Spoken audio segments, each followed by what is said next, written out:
ابی ابن کعب رضی الله تعالی عنہ یو بټوه پیدا کړله 100 دینار وکړي 100 دینار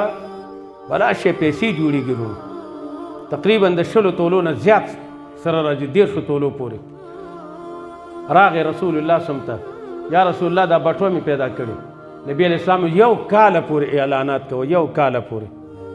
چرته بچو الکه یو بټوه می پیدا کړي دینار دی پکې یو بټوه می پیدا کړي دینار دی پکې څوک پیدا شي چې 100 دینار دي یو کال اعلان وشو بیا راغی یا رسول الله څوک پیدا نشو نبی اسلام ویل دا دویم کال بیا اعلان وکړه دویم کال باندې بیا چې چرته بتلو که حج ته تلو هلته به اواز کوه هلکه یو بټوه مې پیدا کړي د دینار دی پکې که چای شمار ویلې ورکوم ورله 2 کاله اعلانات وکړل چې پوره شو 2 کاله په دریم کال بیا راغی یا رسول الله مالک پیدا نشو نبی علیہ السلام ورته وفرمیل که چرته محتاجی نو مصرف کا که مالک پیدا شو حق به ورکې که محتاج نه ځان سره وساته می لګوه کیدای شي چې مالک پیدا شي وربکې مونږ ډریور سره چې موبایل پاتې شي زر ترې نه سیم کارډ وباسو هی مسلمانه آخرت مې هېر کړی دی په الله یقین وکړې ګورې آخرت زمونږ او ستاسې د ذهن نه وتلی دی هغه مشرکانو چې کومه عقیده وه چې همدا ژوند د دنیا دی نموت و نحیا مړه کېږو ژوندي کېږو به د دې نه اخوا بل ژوند نشته نن د مسلمان ذهنیت دې ته تللی دی چې همدا ژوند دی همدا دنیا د خوره اوسکه په دې نه پوهېږو چې الله به را سره د ذرې ذرې حساب کوي د چا حق دې خوړلی چا له دې سپېړه ورکړې آن تر دې حدیث د مصطفی علیه الصلاة وسلام دی چې چا ښځې له یو سپېړه ورکړې ده په ورځ د قیامت په الله تر هغې پورې نه معاف کوي چې تر څو پورې د خپلې ښځې نه معاف کړی دا نه ټوپک راواله غرب غروب سړی وهه کوتک راواله او سړی وهه چړه دې په بډه باندې وهلې ده چې انسان سره د خبره شي پسې راوباسه او وها حدیث د رسول الله صلی الله علیه وسلم دی چا چې زما امتي ویرولو زما د امت نه دی چا چې زما په امت باندې اوسپنه راویستله دا زما د امت نه دی ولو که ګزار دې نه دی کړی خو هسې دې اوسپنه ورته داسې نیغه کړه ته د رسول الله د امت نه ووتلې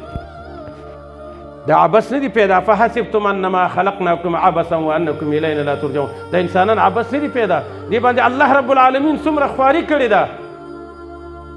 په 100 کاله کې یوازې د آدم علیه الصلاة وسلام هغه کالبوت هغه شکل هغه مجسمه جوړه شوې ده په 100 کاله کې بیا ته وګوره هغه نطفه د مور خېټې ته لاړه شي هغه د نارینه او د زنانه نطفه الله میکس کړي څلوېښت ورځې پرته ده د هغې نه وروسته الله ته وینه جوړه کړي بیا څلوېښت ورځې بعد د هغې نه الله د غوښې ټوکړه جوړه کړي بیا 100 ورځې بعد الله رب العالمین 2 ملایکې ورته راولېږي 6 میاشتې د مور په خېټه کې تا ته غذا درکوي تا ته خوراک درکوي د کلمې د لارې نه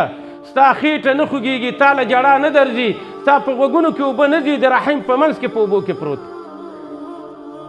دا سر ښکته نه دی سر دې بره دی خو چې کله پیدا کېږي الله دې په دې وړوکي او تنګ ځای کې راتاو کړي سر ښکته خپې بره د پیدایش هغه لار درته پیدا کړي هغه سینې چې د پرونه پورې پکې شوده نه وینه وه نن یې درته پکې خواږه شوده پیدا کړه دا چا ده الله د دې دپاره چې ته غټ او زلمی شي بیا د رب العالمین سره جنګ کوه جګړې ورسره کوه د هغې نافرماني کوه الله وایي دا کار وکړه ته یې نه کوې شیطان وایي دا کار وکړه ته هغه کار کوې ته الله خفه کوې شیطان خوشحاله کوې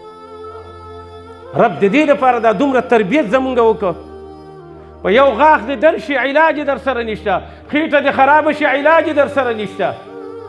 ګرده دې فل شي علاج در سره نشته د وینې کینسر درته ولګېږي بیا د مولیانو پسې ګرځېږي ختمونه کوه دعاګانې کوه پرون الله چېرته و چې ستا واده و هلته الله چېرته و چې ستا ښځې م ګډل تا م ګډل نه تا پکې مونځ کړی نه ستا ښځې مونځ کړی نه ستا لور مونځ کړی دی خو چې نن در باندې مړی راغلی په 11 بجې د ماسپښین دپاره اودس کوې دغه الله پرون چې و یا پرون چې تا کوم الله هېر کړی و دا الله نن د کوم ځای نه راغی ته داسې بنده شوې دومره نافرمانه دې ځوانۍ ته دومره مغروره یې 100 کالو ته به ورسېږي په الله قسم د ژوند پورې به پتنګ شي نو مغروره کېږي په دې ژوند باندې